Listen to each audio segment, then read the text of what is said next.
पुनः हम लोग के समक्ष हैं, तो उनका पारंपरिक ढंग से हम लोग स्वागत करेंगे हरे कृष्णा के साथ। हरे कृष्णा कृष्णा कृष्णा हरे हरे, हरे राम राम राम हरे हरे।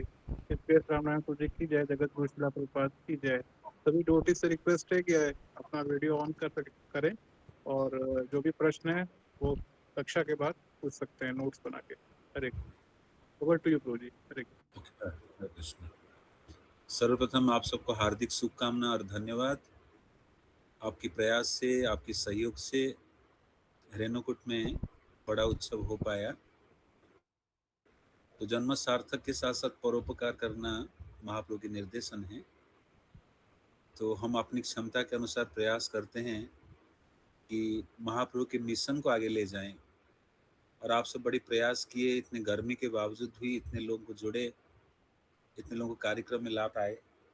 उनमें से कुछ अगर हरिनाम का आश्रय लेते हैं, भक्ति पथ पर चलते हैं, ये हमारे लिए सर्वश्रेष्ठ सेवा है। एक्चुअली मानव जीवन परोपकार के लिए है, और परोपकार के सर्वोत्तम माध्यम है कि लोगों को कृष्ण से जोड़ना, भक्तिमय प्रक्रिया को प्रदान करना। तो आज हम उपदेशामृत की अगली श्रृंखला को आगे चर्चा जारी रखेंगे। तो अब तक हम 5 श्लोकों पे चर्चा कर चुके हैं। श्रील रूप गोस्वामी पाद सबसे महत्वपूर्ण ग्रंथ प्रदान किए हैं। केवल 11 श्लोकों के माध्यम से भक्ति के सार वस्तु को प्रस्तुत करते हैं। एक साधक के लिए भी, एक साध्य के लिए, एक सिद्ध व्यक्ति के लिए भी, दोनों के लिए महत्वपूर्ण ग्रंथ है। क्योंकि कलयुग में सब दिशा भ्रमित है, ये ग्रंथ वास्तविक दिशा प्रदान करता है। तो हम आज की श्लोक चर्चा करने से पहले मंगलाचरण करेंगे, फिर आगे चर्चा करेंगे। ओम अज्ञानतिमिरन्धस्य ज्ञानाञ्जनशलाकया चक्षुरुन्मीलितं येन तस्मै श्रीगुरवे नमः। वाञ्छाकल्पतरुभ्यश्च कृपा सिन्धुभैव च पतितानां पावनेभ्यो वैष्णवेभ्यो नमो नमः। जय श्री कृष्ण चैतन्य प्रभु नित्यानंद, श्री अद्वैत गदाधर शिवासादि गौर भक्त वृंद। हरे कृष्ण कृष्ण कृष्ण हरे हरे, हरे राम राम राम हरे हरे। मुखं करोति वाचालं पंगुं लङ्घयति गिरिं, यत्कृपातमहं वन्दे श्रीगुरुतारणं परमानन्दमाधवं श्रीचैतन्य ईश्वरम्। तो श्रील रूप गोस्वामी पाद जो पहले श्लोक से लेकर ये 6ठे श्लोक तक, तो पिछले श्लोकों का संबंध है, अगले श्लोक का पिछले श्लोक से संबंध है। ये क्रम जारी है कि जो 6 प्रकार के आदान प्रदान, तो 6 प्रकार के आदान प्रदान के अंतर्गत जो चौथे श्लोक गया, 5वें श्लोक में वर्णन हुआ कि भक्तों की श्रेणी श्रृंखला और भक्तों के साथ कैसे व्यवहार करे। तो अभी जो आज के श्लोक हैं कि कभी भक्तों को बाह्य दृष्टि से जज नहीं करना चाहिए, या भक्तों को शरीर से नहीं देखना चाहिए। भक्त पवित्र है। भक्तिनाथ ठाकुर भजन में कहते हैं कि वैष्णव चरित्र परम पवित्र, कि वैष्णव परम पवित्र होता है। जो भगवान के सेवा में लगा है पवित्र है। कोई मायावादी जो तपस्या करता है, कोई ब्रह्मवादी जो तपस्या करता है या उनकी आध्यात्मिक अभ्यास का प्रैक्टिस करते हैं, उसे श्रेष्ठ है कोई मंदिर में व्यक्ति भगवान में अटूट श्रद्धा रखकर घंटी भी बजा रहा है, झाड़ू भी लगा रहा है, वो श्रेष्ठ है। उसको हो सकता है भक्ति विज्ञान, भक्ति शास्त्र पता नहीं, लेकिन भगवान के चरण कमल को छोड़ के नहीं जाता है। तो इसलिए कभी भी कोई भक्तों को, साधु संतों को हमारी बाहरी शरीर आवरण से उनको जज नहीं करना चाहिए, या कहीं ना कहीं गलत धारणा नहीं बैठाना चाहिए। तो आज के श्लोक उसी विषय पे वर्णन कर रहा है कि जो भगवान की सेवा में लगा है, इस शरीर में अनेक प्रकार की परिवर्तन होती है, जैसे 6 प्रकार की परिवर्तन होती है शरीर में। तो शरीर के बाह्य आवरण से कभी भक्तों को नहीं देखना चाहिए, या भक्तों को जज नहीं करना चाहिए। रघुनाथ दास गोस्वामी जो वैराग के आचार्य हैं, षड गोस्वामी में अन्यतम है। तो श्री रघुनाथ दास गोस्वामी जब ब्रज में आ गए और राधा कुंड के तट पर वास कर रहे थे, तो ब्रज में सभी वैष्णव जनों को प्रणाम करते थे। वर्णन है कि वो प्रतिदिन 1000 प्रणाम अपने अर्चा विग्रहों को करते थे, वृंदावन स्थित अर्चा विग्रहों को, और वैष्णवों को 2000 प्रणाम करते थे।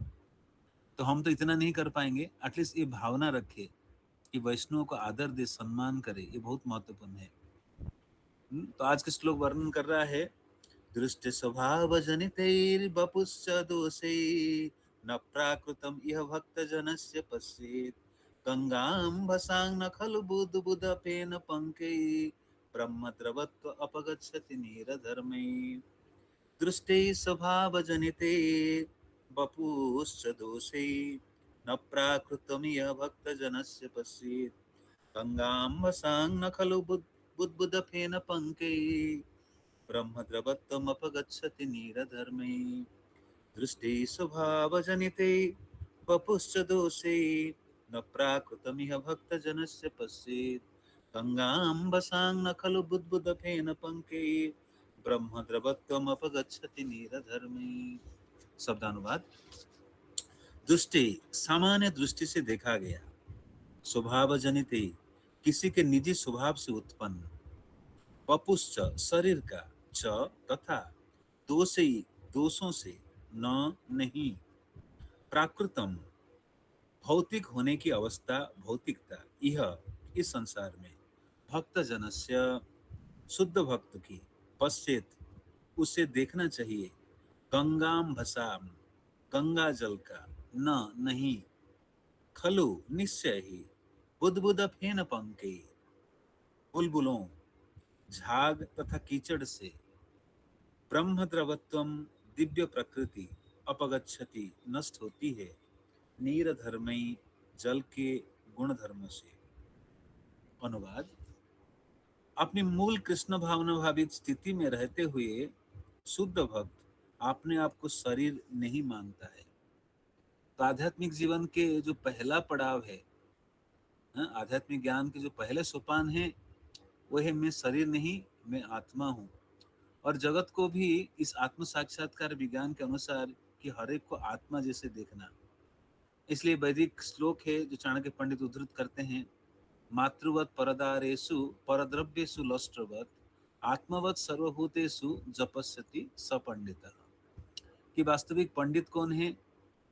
जो अपने जैसा ही सबको समझता है, को देखे, पेड़ों को देखे, स्थावर देखे, जंगम देखे, जलचर देखे, स्थलचर देखे, हर के अंदर आत्मा का अवस्थिति को देख पाता है। तो ना केवल खुद को आत्मा, शरीर नहीं आत्मा, ये अनुभूति करना, पहले तो अंडरस्टैंडिंग हो। तो कौन कर सकता है? प्रभुपाद कहते हैं जो पूरी रूप से भौतिक इच्छा से रहित है और आध्यात्मिक मार्ग में आगे बढ़ना चाहता है, वही व्यक्ति ही आत्म साक्षात्कार विज्ञान में आगे बढ़ सकता है। और प्रभुपाद ये भी कहते हैं कि आत्म साक्षात्कार और साथ साथ इंद्रिय तृप्ति एक साथ नहीं चल सकता है। अगर हम इंद्रिय तृप्ति में लगेंगे तो आत्म साक्षात्कार मार्ग में हम गंभीर नहीं हो पाएंगे। स्पेशली जब आत्म साक्षात्कार मार्ग में हम अग्रसर हो रहे हैं, अगर इंद्रिय तृप्ति करेंगे, सेंस ग्रेटिफिकेशन, भौतिक संसार में जो आध्यात्मिक जीवन के अभ्यास के लिए हमारी जो निश्चयता या संकल्प में कमजोर क्या लाता है कि ये जो इंद्रिय तृप्ति, भौतिक संसार में लोग सोचते हैं भोग भी करेंगे भक्ति भी करेंगे, दोनों साथ साथ नहीं हो सकता है। भोग को त्यागना पड़ेगा, संपूर्ण रूप से जड़ से त्यागना पड़ेगा, तभी भक्ति जीवन गंभीरता पूर्वक कर पाएंगे। तो इसलिए अपनी मूल कृष्ण भावना हो स्थिति में रहते हुए शुद्ध भक्त अपने आप को शरीर नहीं मानता है।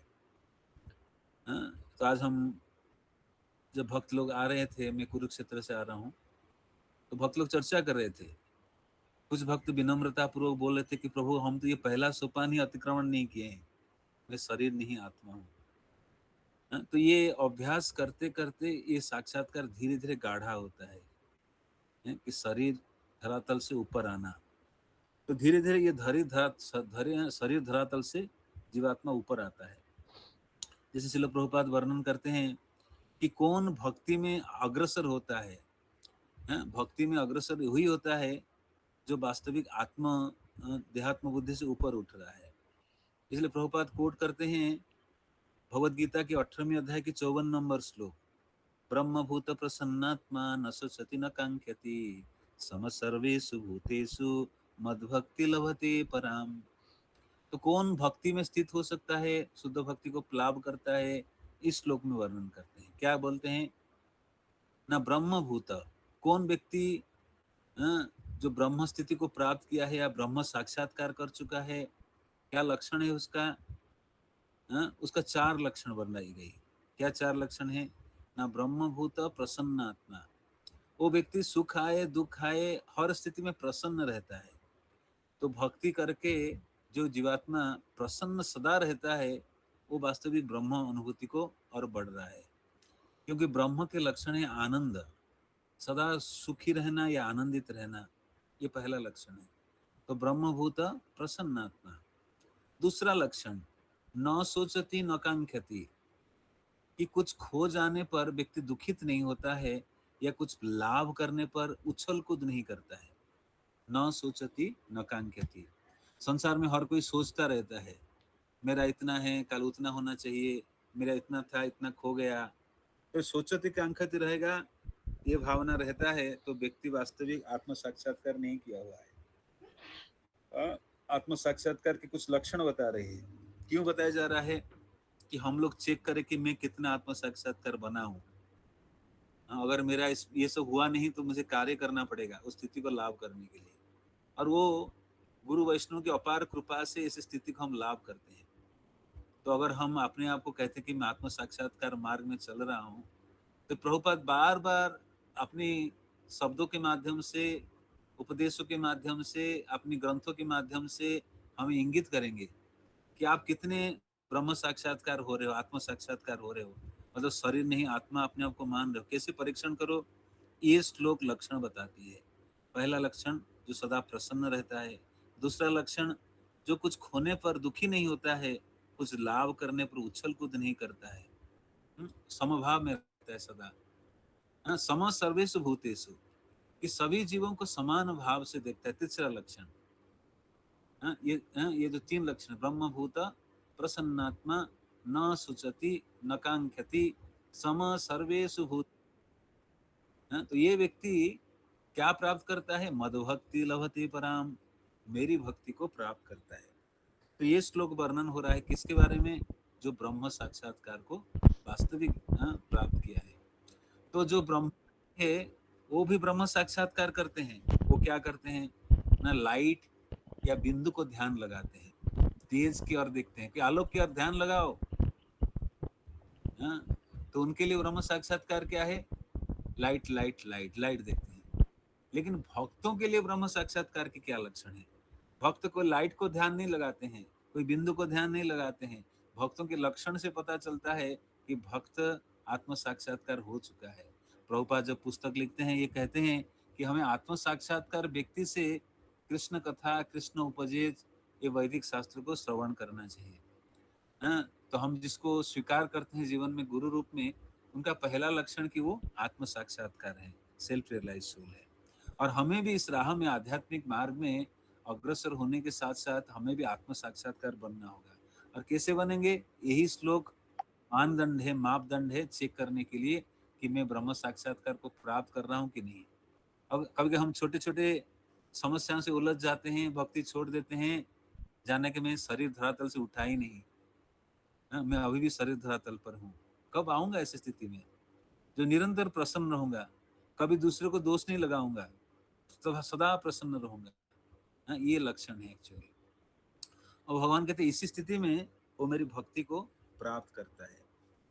तो ये प्रथम लाइन में, ये जो उपदेशामृत के 6ठे श्लोक में श्रील रूप गोस्वामी पाद वर्णन कर रहे हैं कि अपनी मूल कृष्ण भावना स्थिति में रहते हुए शुद्ध भक्त अपने आप को शरीर नहीं मानता है। तो प्रभुपाद ये आंदोलन क्यों बनाए हैं? कि सभी भक्त शुद्ध रास्ते पर चले। कभी कभी भक्ति में जुड़ने के दौरान लोगों की कई मोटिव होता है। भक्ति में मुझे ये मिलेगा, वो मिलेगा, नाम मिलेगा, प्रतिष्ठा मिलेगा, धन मिलेगा, स्त्री मिलेगा, विदेश जाने का मौका मिलेगा, मैं बड़ा संगीतकार बन जाऊंगा, बड़े कथाकार बन जाऊंगा, मैं बढ़िया अवार्ड लूंगा, बढ़िया बुद्धिस्ट बनूंगा। कभी कोई सूक्ष्म इच्छाएं होता है। लेकिन भक्त बनना की लक्ष्य कि मैं और कैसे शुद्ध हूँ, how can be more pure. तो प्रभुपाद आंदोलन बनाए हैं शुद्ध भक्तों को बनाने के लिए। एवरीवन, तो आप भगवत गीता भूमिका पढ़ेंगे तो प्रभुपाद लिखते हैं, मेरी ये रचना के द्वारा संसार में अगर एक भी शुद्ध भक्त बन जाए ये शिक्षाओं के राह पे चलते हुए, तो मैं मानूंगा कि मेरी प्रयास वास्तविक सार्थक हुआ। I will count that my endeavour is successful if someone reading this Bhagavad Gita Vedic science become pure devotee of lord. तो प्रभुपाद हम सबसे उम्मीद करते हैं कि हम सब भगवान के शुद्ध भक्त बने। तो शुद्ध भक्त बनने के लिए इस शुद्ध विज्ञान को समझना होगा, शुद्ध भक्ति शुद्ध विज्ञान के राह पर हमें चलना होगा, तभी हम शुद्ध बनेंगे। हृदय शुद्ध होगा, धारणाएं शुद्ध होंगे, इन शुद्ध धारणाओं के साथ भक्ति करेंगे तो हम शुद्ध राह पर चल रहे हैं। जो स्थिति को लाभ करने से हमें और मुश्किलात नहीं आएगी, और शुद्ध भक्ति के द्वारा ही केवल भगवान को प्राप्त की जा सकती है और कुछ नहीं। तो ऐसे भक्त को भौतिकवादी दृष्टिकोण से नहीं देखा जाना चाहिए। आत्म साक्षात्कार भक्त को कभी भौतिक दृष्टि से नहीं देखना चाहिए। तो हमारी दृष्टि भौतिक है, भौतिक मतलब शरीर और आत्मा में भेद नहीं कर पाना। हमें साधु जनों में भी हम देखते हैं, ये प्रभु बढ़िया धोती पहने हैं, ये प्रभु के चेहरा बड़ा चमकदार है, ये तो काला कलूटा है, ये तो बोलता है तो उसका बोली ठीक नहीं है।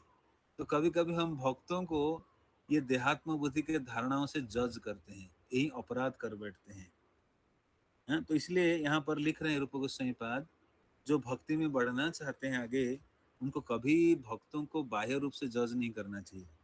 ऐसे भक्तों को भौतिकवादी दृष्टिकोण, तो हमारी दृष्टिकोण कैसे होना चाहिए? ना आध्यात्मिक दृष्टिकोण, शास्त्र जनित दृष्टिकोण, श्रवण जनित दृष्टिकोण, संसारी दृष्टिकोण नहीं, भौतिक दृष्टिकोण नहीं। तो भक्तों को कभी भी बाहरी दृष्टि से मत देखिएगा, सम्मान करिएगा, आदर दीजिएगा, सेवा करने को तत्पर रहना चाहिए। तो जैसे भी भक्त हो, हमें वास्तविक सेवा करने के लिए तत्पर रहना चाहिए, अन्यथा हम अपराध करेंगे, रास्ते में भक्ति रास्ते में अवरोध पैदा होगा। तो भक्तों को कैसे देखना चाहिए? भक्तों को आध्यात्मिक दृष्टि से देखना चाहिए। तो कभी कभी हम देखते हैं किसी भक्त को, पहले के समय की बात है, किसी भक्त को कोढ़ की बीमारी हो गई। किनको? ना महाप्रभु जब दक्षिण भारत में गए थे, कुर्म क्षेत्र में वासुदेव विप्र नामक एक ब्राह्मण बैठे थे और उनके पूरे शरीर कोढ़ से ग्रसित था, और वो क्या करते थे? बैठ के निरंतर हरिनाम लेते थे, और जो कोढ़ की कीड़ा है कभी कभी नीचे गिर जाता था, उसको उठाकर पुनः अपने शरीर में रख देते थे कि ये कोढ़ की जो कीड़ा है उसके आहार है शरीर, ये शरीर के जो निकल रहा है। तो इतने करुणामय होते थे वासुदेव विप्र। तो कोई बोलेगा कोढ़ वाला भक्त है, मैं उसके पास नहीं जाऊंगा, उसको घृणा करूंगा, नहीं, अपराध है। तो महाप्रभु जब गए दक्षिण भारत और कुर्म क्षेत्र पहुंचे, तो वासुदेव विप्र को पता चल गया कि महाप्रभु आए हैं। तो महाप्रभु को दर्शन करने के लिए लालायित होते हैं वासुदेव विप्र, और महाप्रभु स्वयं वासुदेव विप्र की महानता को वर्णन करते हैं और वासुदेव विप्र को आलिंगन करते हैं। तुरंत महाप्रभु के स्पर्श से वासुदेव विप्र सुंदर शरीर को लाभ करते हैं। जैसे कुब्जा जो कंस के लिए कई सारे सुगंधित वस्तु, चंदन आदि लेकर जाता था लेप लगाने के लिए, सब कोई मजाक उड़ाते थे कुब्जा को, लेकिन भगवान के स्पर्श से कुब्जा बहुत सुंदर दिव्य स्थिति को प्राप्त करते हैं। तो इसलिए भक्तों को कभी भी बाहरी धरातल पर जज नहीं करना चाहिए, परखना नहीं चाहिए। तो दोनों बातें हैं आध्यात्मिक जीवन में, दोनों बातें हैं, जज करना भी है, नहीं भी करना है। जज करना इसीलिए है कि कहीं गलत व्यक्ति के संगति में तो नहीं पड़ गया, मैं आध्यात्मिक जीवन में कमजोर पड़ जाऊंगा, लेकिन ये अंदरूनी बातें हैं, दूसरे को चर्चा करने वाली बात नहीं है। और दूसरा, मुझे जज नहीं करना चाहिए कि किसको कैसे भगवान की स्थिति में रखें, मुझे क्या पता। एक महान आचार्य थे षड गोस्वामी से, जिनके नाम है रघुनाथ भट्ट गोस्वामी। रघुनाथ भट्ट गोस्वामी के दिव्य चरित्र में वर्णन आता है कि रघुनाथ भट्ट गोस्वामी जगन्नाथपुरी में रहने के बाद वृंदावन आ जाते हैं और श्री राधा गोविंद देव जी की सेवा करते हैं। श्री रघुनाथ भट्ट गोस्वामी की खास गुण था, कई अच्छे गुण था उनके अंदर, कि भागवतम के श्लोकों को कई सुंदर स्वरों में मीटर में गा सकते थे, जो महाप्रभु के अत्यंत प्रिय थे। श्री रघुनाथ भट्ट गोस्वामी श्रीमती राधा रानी के विशेष कृपा पात्र थे, तो इसलिए वो सबसे उत्तम तरीके से कुकिंग भी करते थे। उनके जो कुकिंग है महाप्रभु को अत्यंत प्रिय था। उसके बाद वो राधा गोविंद जी की सेवा करते थे। लेकिन रघुनाथ भट्ट गोस्वामी पाद का और निरंतर भागवतम पाठ करते थे, नाम लेते थे। लेकिन एक विशेष खास गुण था रघुनाथ भट्ट गोस्वामी पाद का कि वो कभी भी वैष्णवों में दोष नहीं देखते थे। ब्रज में अनेक प्रकार के साधु संत हैं, कोई सहजिया है, कोई नकली रूप से खाली साधु वेश डालकर कुछ खाने पीने के लिए कतारे में खड़े हो जाते हैं, कई प्रकार के साधु संत हैं। लेकिन रघुनाथ भट्ट गोस्वामी कैसे भाव रखते थे? कहते थे राधा रानी उनको आश्रय प्रदान किए हैं, ब्रजेश्वरी, मैं कौन होता हूँ इनको जज करने के लिए? ये धाम की अधिष्ठात्री तो श्री ब्रजेश्वरी हैं, तो मैं कौन होता हूँ इनको जज करने के लिए? तो हमें कभी भी भक्तों को शरीर धरातल पर देहात्म बुद्धि से या भौतिक दृष्टि से देखना नहीं चाहिए। निसंदेह भक्त के निम्न कुल में उत्पन्न होने, उसके कुरूप चेहरे, विकृत शरीर या रोगी अथवा अशक्त शरीर की परवाह नहीं करना चाहिए। तो यहाँ पर कई पैरामीटर दे रहे हैं कि कहाँ कहाँ शरीर से व्यक्ति जज करता है। एक सुंदर प्रसंग आता है, काला कृष्ण और झाड़ू ठाकुर। झाड़ू ठाकुर जात में भंगी थे, जो झाड़ू लगाते थे, साफ करते थे। तो काला कृष्ण इतने प्रसिद्ध थे कि नवद्वीप में सभी भक्तों की उच्चिष्ट वो प्राप्त कर चुके थे, सबके उच्चिष्ट ले चुके थे। तो उनको स्मरण हुआ कि ये झाड़ू ठाकुर जो एक उत्तम वैष्णव है, इनके उच्चिष्ट मैंने पाया नहीं। तो योजना बनाते हैं मैं कैसे उनको उच्चिष्ट पाऊं, डायरेक्ट जाऊंगा तो देंगे नहीं, तो क्या करूं? तो काला कृष्ण क्या किए ना, आम, ताजा ताजा आम लेकर गए। बोले आम दूंगा उपहार रूप में वैष्णव सेवा के तहत, ये आम खाकर गुठली डालेंगे, छिलका डालेंगे, उसी को मैं चूसूंगा, इसी से मुझे वो वैष्णव की उच्चिष्ट मुझे मिल जाएगी। तो काला कृष्णदास योजना बनाकर जाते हैं और झाड़ू ठाकुर उनके पत्नी बड़ी आदर पूर्वक सम्मान करते हैं, काला कृष्ण जी को बिठाते हैं। बोलते हम बड़े विनम्र भाव से कहते हैं कि हमें तो तुच्छ जीव हूँ, मैं आपकी कैसे सेवा कर सकता हूँ? हम तो ऐसे कुल में जन्म लिए हैं, झाड़ू भंगी परिवार में जन्म लिए हैं, हम आपकी कैसे सेवा कर सकते हैं? और झाड़ू ठाकुर को देखकर काला कृष्ण उनको आम भेंट देते हैं और आम भेंट देकर बहुत समय वार्तालाप कर काला कृष्ण लौट आते हैं। तो ये वैष्णव की विदाई देने के बाद झाड़ू ठाकुर और उनकी पत्नी उस आम को भगवान को भोग निवेदन करते हैं और दोनों मिलकर चूसते हुए बड़ी आस्वादन करते हुए आम को खाते हैं और गुठली और छिलका केला पत्ते में रखकर पीछे झाड़ियों में छोड़ के आ जाते हैं। और काला कृष्ण वही झाड़ी में प्रतीक्षारत थे कि कब उनको उच्चिष्ट मिलेगा। तो काला कृष्ण जी के चरित्र में देखते हैं वो कभी भी क्या जज नहीं किए कि देहात्म बुद्धि नहीं देखे कि नहीं भंगी है। तो ये तो बहुत उन्नत स्थिति की बात है। संसारिक धारणा में कोई ब्राह्मण होगा वो शूद्र के आहार नहीं खाएगा, लेकिन वैष्णव संसार से सबसे परे हैं। तो कभी भी हमें इसका नकल नहीं करना चाहिए, लेकिन इसके दिव्यता को जानना चाहिए कि वैष्णव कितने दिव्य होते हैं। उनके कभी हमें शरीर से या जात से आकलन नहीं लगाना चाहिए।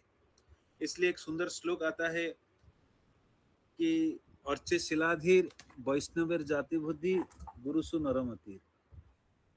कि अर्चा विग्रह को शिला यानी पत्थर का बना हुआ समझना, वैष्णव को जात पात से देखना और गुरु को साधारण मनुष्य समझना, ये बहुत बड़ा अपराध है। ऐसे अपराध करने से भक्ति समाप्त हो जाएगी। तो गुरुजनों के प्रति, वैष्णव जनों के प्रति जो भगवान के अत्यंत अंतरंग है, प्रियजन है, हमारे सदा अच्छी भावना होनी चाहिए, सम्मान की, आदर की, सेवा करने की भावना होनी चाहिए कि आखिर से वैष्णव है, वो प्रक्रिया को पालन करने का प्रयास कर रहे हैं, इस राह पर चल रहे हैं। तो यहाँ पर लिखा जा रहा है निसंदेह भक्त के निम्न कुल में उत्पन्न होना। चैतन्य चरितामृत एक सुंदर प्यार आता है, मैं थोड़ा सा भूल रहा हूँ उस प्यार को। तो उसमें वर्णन करते हैं कृष्णदास कविराज गोस्वामी 1 मिनट में मैं निकाल रहा हूँ खाली।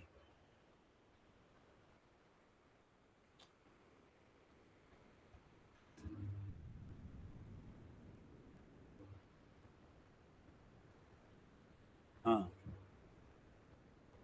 तो ये प्यार है चैतन्य चरितामृत मध्य लीला 10वें अध्याय के 138वीं प्यार। इसमें लिख रहे हैं कृष्णदास कविराज गोस्वामी, ईश्वर कृपा जाति कुलादि न माने, विदुरर घरे कृष्ण करिला भोजने। तो विदुर जी शूद्र थे और स्वयं भगवान विदुर जी के घर साग खाए। दुर्योधन की मेवा त्यागो साग विदुर घर खाए। तो भगवान भी स्वयं जो वैष्णव बनते हैं उनके जात कुल आदि नहीं देखते हैं। जैसे सबरी माँ क्या थे, वो तो आदिवासी जंगली थे, जंगल में रहने वाली, लेकिन प्रभु राम उनके झूठे बेर खाने लगे। तो इसलिए श्रील प्रभुपाद बंगाली कोट कहते हैं कि मुचि हाय सुचि हाय यदि कृष्ण भजे, सुचि हाय मुचि हाय यदि कृष्ण त्यजे। कोई मोची कुल में जन्म लेकर अगर कृष्ण भजन करता है वो वास्तविक सूची है, ब्राह्मण है।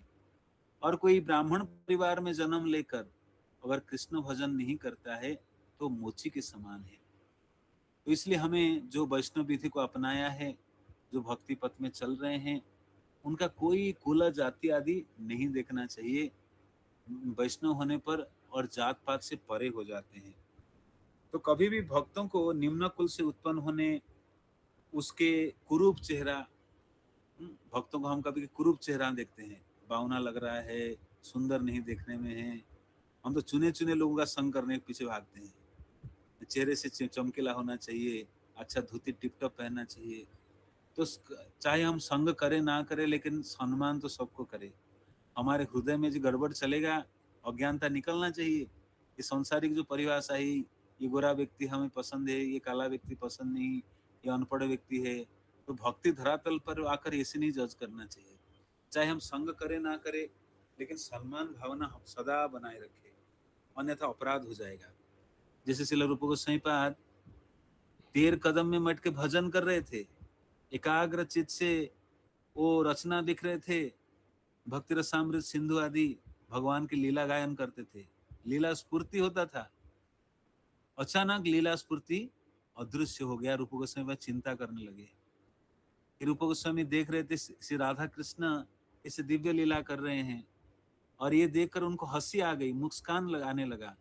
उसी समय वृंदावन में एक ब्राह्मण, एक जो वैष्णव है जिनके पैर नहीं था, जो लंगड़ा के जा रहे थे, उनको लगा मेरे को देखकर हंस रहे हैं, बहुत बड़ा जघन्य अपराध हो गया। इसलिए भगवान लीला स्फूर्ति बंद करा दी। तो रूप गोस्वामी पाद के माध्यम से पूरे संसार को इस शिक्षा दे रहे हैं कि कभी भी वैष्णव को देहात्म बुद्धि, बाहरी दृष्टिकोण से नहीं देखना चाहिए। छोटा कुल से है, शेड्यूल कास्ट है, शेड्यूल ट्राइब है, अमुक जात का है, जवन है, मिलेच्छ है, रसियन है, अमेरिकन है, इसी दृष्टि से नहीं देखना चाहिए। और उसके कुरूप शरीर, किसी के शरीर भगवान लंबा बना है, किसको कुरूप बनाए हैं, तो उससे भी जज नहीं करना चाहिए। जैसे जगन्नाथ जी के लीला में आता है, परमेष्टि नामक एक दर्जी थे जिनके शरीर कुबड़ा था, लेकिन वो जगन्नाथ जी के अत्यंत भक्त थे। तो कभी भी कुबड़ा व्यक्ति, कुरूप व्यक्ति को शरीर से जज नहीं करना चाहिए, जो वैष्णव विधि का पालन कर रहे हैं। ऐसे तो भक्त किसी को भी नहीं जज करता है, लेकिन खास तौर पर यहाँ सावधानी कराया जा रहा है, कम से कम वैष्णव समाज में वैष्णव को कभी नहीं जज करना चाहिए। तो कौन करेगा, जो वास्तविक गोस्वामी के पदांक अनुसरण कर रहे हैं। इसलिए भक्तिविनोद ठाकुर कहते हैं, नरोत्तम दास ठाकुर कहते हैं, रूप रघुनाथ पदे हईब आकुति, कबे हम बुझब से जुगल पिराती, रूप रघुनाथ पदे रहु मोर आस, प्रार्थना करे सदा नरोत्तम दास। तो रूप रघुनाथ जो रास्ता दिखाए हैं, आज हम उनके चर्चा कर रहे हैं। उसी राह पर रूप रघुनाथ पदे हई व्याकुति, मेरे आकर्षण उत्पन्न हो। रूप रघुनाथ गोस्वामी जो रास्ता हमें दिखा रहे हैं। तो जो भक्ति रसामृत सिंधु है, उपदेशामृत में है, उसमें श्री रूप गोस्वामी पाद हमें रास्ता दिखा रहे हैं किस किस रास्ते पे चलना चाहिए। विकृत शरीर या रोगी अथवा अशक्त शरीर की परवाह नहीं करना चाहिए। कोई रोग ग्रसित शरीर है, किसी को कुष्ठ बीमारी हो गया, कोढ़ की बीमारी हो गया, तो या कोई रोगाग्रस्त है, तो ऐसे वैष्णव को शरीर धरातल पर नहीं देखना चाहिए।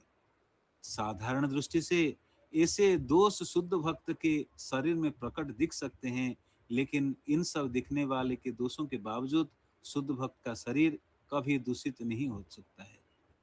इसलिए वर्णन आता है, श्रील प्रभुपाद जब मायापुर में आते थे तो प्रभुपाद से इतने प्रेम करते थे विदेशी भक्त लोग। मायापुर में प्रारंभिक समय में शौचालय नहीं था, तो प्रभुपाद थोड़ा बीमार थे, तो सभी लोग खेत में जाते थे नेचर कॉल के लिए, शौच क्रिया के लिए। तो श्रील प्रभुपाद के लिए शिष्य लोग व्यवस्था की, एक गड्ढा बनाए, प्रभुपाद जाके वहीं शौच क्रिया करेंगे। तो प्रभुपाद के जो शरीर से उत्पन्न मल है उसको शिष्य लोग आग्रह पूर्वक बाल्टी में लेकर जाते थे। प्रभुपाद बाल्टी में मल त्यागते थे बीमारी के दौरान, तो शिष्य लोग इतने आनंदित थे कि शुद्ध भक्त के शरीर से आया है मल, इसलिए ये पवित्र है। जैसे भगवत गीता के प्रारंभ में प्रभुपाद कहते हैं कि किसी व्यक्ति के मल को स्पर्श करेंगे तो व्यक्ति अशुद्ध हो जाता है, लेकिन गाय इतने पवित्र है, गाय के शरीर से उत्पन्न सारे वस्तु पवित्र होते हैं। तो गोबर परम पवित्र होता है जो पूजा आदि में। तो इसी प्रकार कोई जीवात्मा की हड्डी क्या होता है, अशुद्ध होता है, लेकिन ये हड्डी रूप में जो शंख बजाते हैं, शंख परम पवित्र होता है। कोई भी चमड़ा वो दूषित होता है, लेकिन गाय के चमड़े से निर्मित मृदंग वो परम पवित्र होता है, भगवान के मंदिरों में बसता है। तो यहाँ पर जो वैदिक सिद्धांत है बड़ी कड़क रूप से प्रस्तुत किया जा रहा है। हाँ, तो वैष्णव के जो शरीर है वो दिव्य होता है। हाँ, इसलिए शरीर के आधार पर कभी भी भक्तों को नहीं देखना चाहिए विकृत शरीर। साधारण दृष्टि से ऐसे दोष शुद्ध भक्त के शरीर में प्रकट दिख सकते हैं, लेकिन इन सब दिखने वालों के दोषों के बावजूद शुद्ध भक्त का शरीर कभी दूषित नहीं हो सकता है। इसलिए वैष्णव गण के शरीर दिव्य है, इसलिए उनको समाधि दी जाती है। जो निरंतर भगवान की सेवा में लगे हुए हैं, उदाहरण कैसे दी जाती है, जैसे लोहा को आग में लगाए रखेंगे तो क्या होगा ना, लोहा के अंदर आग की स्वभाव आ जाने लगता है। तो इसी प्रकार वैष्णवगण निरंतर भगवान की सेवा करते करते उनके शरीर भी दिव्य हो जाता है। श्रील प्रभुपाद एक बार जगन्नाथपुरी आए थे और पूरी समुद्र में स्नान कर रहे थे। इवन प्रभुपाद वहां ऋषिकेश में भी गंगा जी स्नान कर रहे थे, तो प्रभुपाद थोड़ा पानी लेके कुला किए और थूक दिए, तो शिष्य लोग उसको उस उच्चिष्ट को लेने के लिए तरस रहे थे। तो इसलिए शुद्ध भक्त के शरीर कभी भी बाह्य चीज से नहीं देखना चाहिए, वो परम पवित्र है एक्चुअली।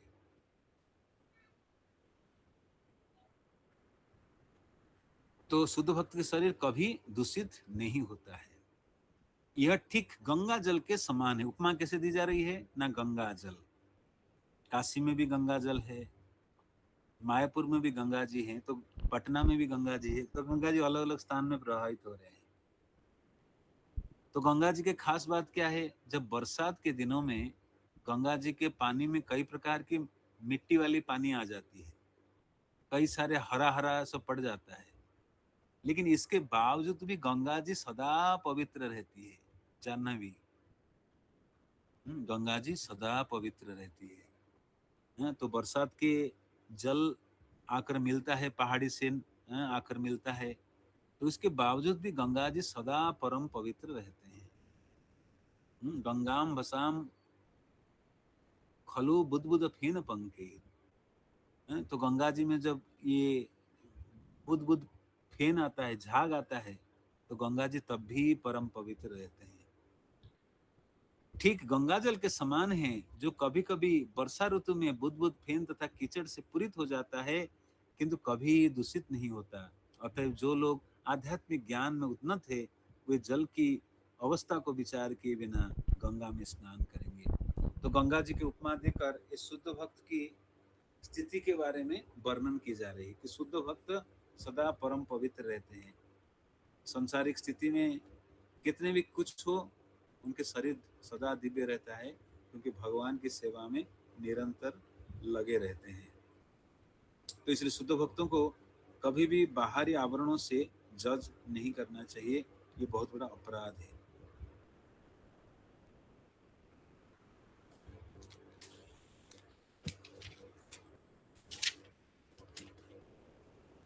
तो इस विषय पर हम आगे चर्चा करेंगे।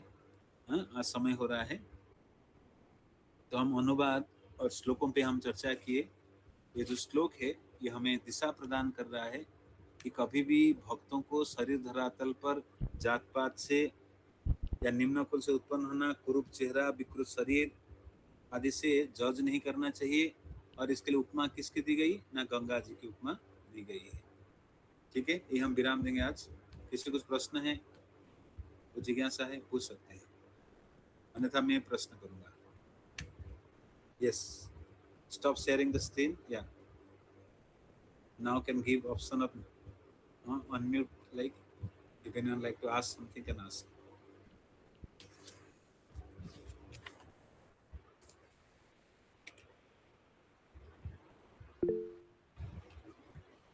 अजय प्रभु बताइए, अनम्यूट करिए। हरे कृष्णा प्रभु, दंडवत प्रणाम। धन्यवाद प्रभु जी, यदि हम भौतिक संसार में रह रहे हैं तो हमें मतलब दूसरे लोगों में दोष तो नहीं देख सकते, लेकिन ये कैसे हम जानने की कोशिश प्रयास करेंगे कि वो भक्त श्रेणी में है, ये डाउट। कम से कम अपने भक्त समाज में तो सावधान से रहे। हमारी जो दायरे दी गई है, परिसीमा जो भक्तों के बीच में रह रहे हैं, उसमें दोष त्रुटि ना दिखे। बाहरी जगत में दिख जाता है, बाहरी जगत से हमारा इतना लेन देन तो नहीं होता है, लेकिन भक्त समाज में होने से भक्ति में बाधा उत्पन्न होता है। एटलीस्ट डिवोटी सर्कल में हमें कभी किसी को देहात्म बुद्धि, जात पात, ये बहुत प्रबल होता है ब्राह्मण समाज में कि पता है ये छोटा जात के ब्राह्मण वैष्णव बन जा रहा है। तो बंगाल में ऐसे चर्चा चल रहा था। बंगाल में बहुत से लोग कहते हैं ये जो छोटे मोटे जात के लोग हैं ब्राह्मण बनने के लिए अच्छा धरातल ले लिए हैं वैष्णव बनने का। कि गांव के सुअर कभी हिरन बन सकता है? गांव में सुकर की बनी में गाय, गांव सुअर कभी गाय बन सकता है? दूध में नहलाने से सुअर कभी गाय बनेगा? ये कभी नहीं सुधरेगा। तो कुछ लोग जज करते हैं, बहुत बड़ा अपराध है वैष्णव जाति बुद्धि। तो धीरे धीरे जब दृष्टि उन्नत होगा तो फिर हम लोग बाहरी लोगों को भी जज नहीं करेंगे, लेकिन प्रारंभिक कम से कम भक्त समाज में इसका एप्लीकेशन हो। Charity begins from home. ठीक है, ओके, यस ठीक है, ठीक है। राधा पद्मनाभ प्रभु यहीं विराम दें। Okay, Prabhu. Thank you so much for giving us your valuable time. तो हम लोग हृदय से प्रभु जी का धन्यवाद करेंगे। प्रभु जी रेगुलर बेसिस पे आते हैं। पिछले सैटरडे को चंद्रपुर में प्रोग्राम था तो प्रभु जी वहाँ पे थे। अब हम लोग उनसे साक्षात कथा सुने थे। ऑनलाइन के माध्यम से भी हम लोग प्रभु जी को लगातार सुन रहे हैं और प्रभु जी समय दे रहे हैं। तो हम लोग हृदय से प्रभु जी का एक बार फिर से धन्यवाद करेंगे। हरे कृष्णा के साथ। हरे कृष्णा कृष्णा कृष्णा हरे हरे, हरे राम राम राम हरे हरे। राम की जय, जगत गुरु श्रील प्रभुपाद की जय। Hare Krishna. Thank you to